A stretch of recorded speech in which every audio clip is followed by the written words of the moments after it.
咁呢一條片咧，我哋就講 ratio 比個意思咧，即係兩種一樣類型嘅數嘅 quotient， 又或者你可以理解為兩種一樣單位嘅數相除之後嗰嚿嘢咧，我哋就叫做 ratio 比啦。咁最常見嘅例子就係講緊啲 mon 嘅大細，4:3、16:9、21:9，呢啲乜乜比乜乜係講緊個 mon 嘅闊度同佢高度嘅比例啊嘛。佢哋都係講緊個長度，有一樣嘅單位，可能係 cm， 可能係寸。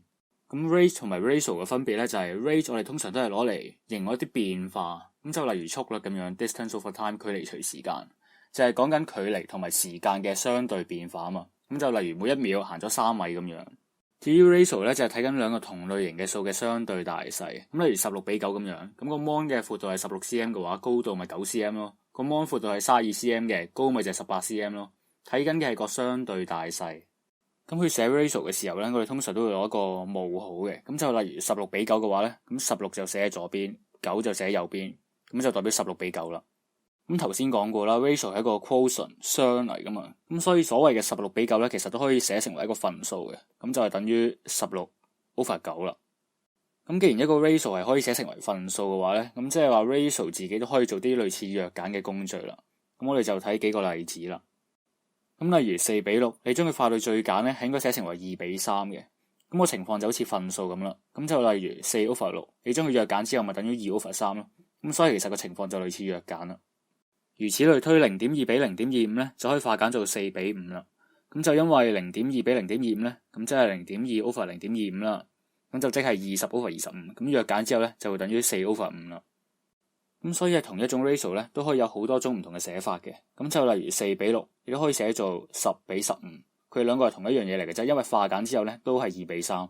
而我哋通常想要嘅咧就係化到最簡嘅嗰個 ratio。咁點為之化到最簡咧？咁就係你見到前後咧都要係整數嚟嘅，而且冇得再弱簡噶啦。咁就好似分數咁樣。咁另外要提一提嘅咧就係 x 比 y 係唔等於 y 比 x 嘅。咁就例如2:3係唔等於3:2嘅。因為你將佢化成分數之後，2/3係唔等於3/2噶嘛。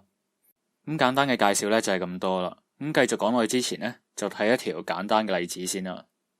咁就2.5個鐘比40分鐘。咁就記住唔好直接將2.5同40除埋一齊就算咯，因為佢哋唔同單位。頭先講個 ratio 係要同樣單位嘅數除埋一齊。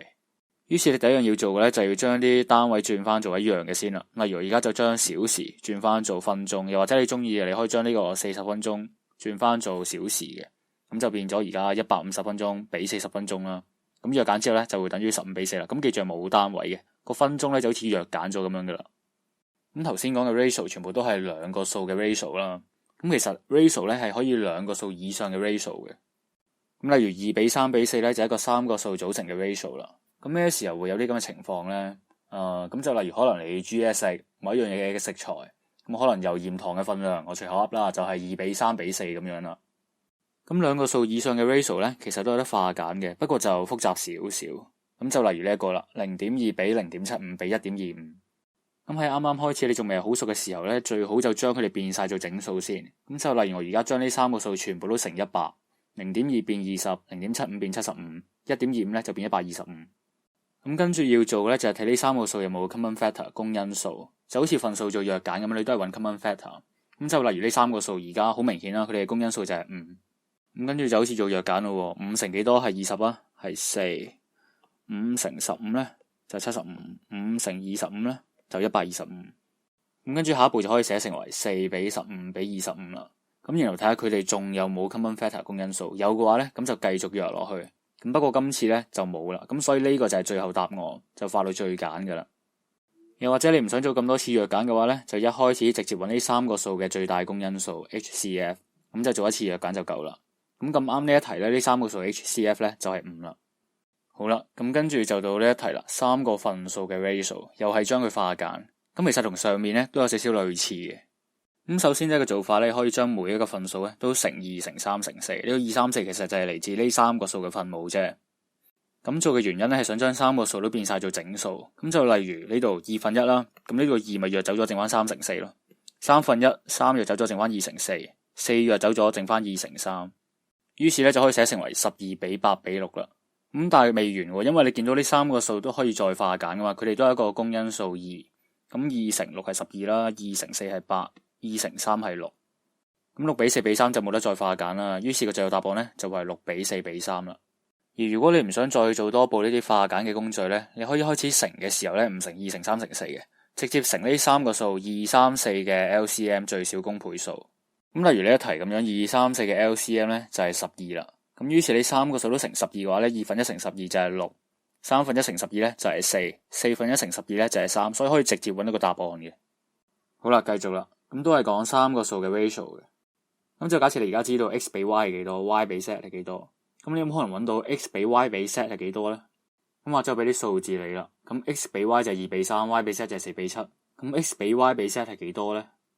咁你留意到呢兩個 ratio 入面呢 y 係佢哋共同擁有嘅嘢，咁所以我哋想做嘅嘢呢，就係想將呢兩個 ratio y 呢一 part 嘅數字呢都變成一樣。咁例如 x 比 y 係1:2，y 比 z 係2:3嘅話，咁 x 比 y 比 z 咪可以直接寫成為1:2:3。咁當然呢一題就唔係1:2:3啦。咁點樣做呢？我哋首先睇呢個 x 比 y， 咁我哋就將呢一個 ratio 呢兩邊都乘4。咁呢個4邊度嚟呢，就係嚟自下面 y 比 z 呢個 ratio 嘅4。咁點解要咁做呢？陣間你就會明噶啦。咁於是呢一度呢就會變成為8:12啦。咁下面 y 比 z 就同樣啦，我哋兩邊都乘一個數3。咁呢個3呢就係嚟自上面 x 比 y 嘅呢一個3啦。咁然後乘完之後呢就會變成為12:21。咁你見到而家兩個 ratio 轉完之後呢 y 嗰部分嘅數呢都係等於12，係一樣嘅。咁就正係我哋想要嘅嘢啦。於是你就可以照抄翻啦。x 比 y 比 z 呢就等於8:12:21。咁然後睇下呢個 ratio 係咪已經化到最簡啦。咁今次就係啦。咁所以呢一個 ratio 呢就係個最後答案啦。而如果你唔想做啲弱簡嘅工序呢，咁你喺變呢兩個數嘅時候呢，就諗下點樣將佢哋變成為 LCM， 即係佢哋嘅最小公倍數啦。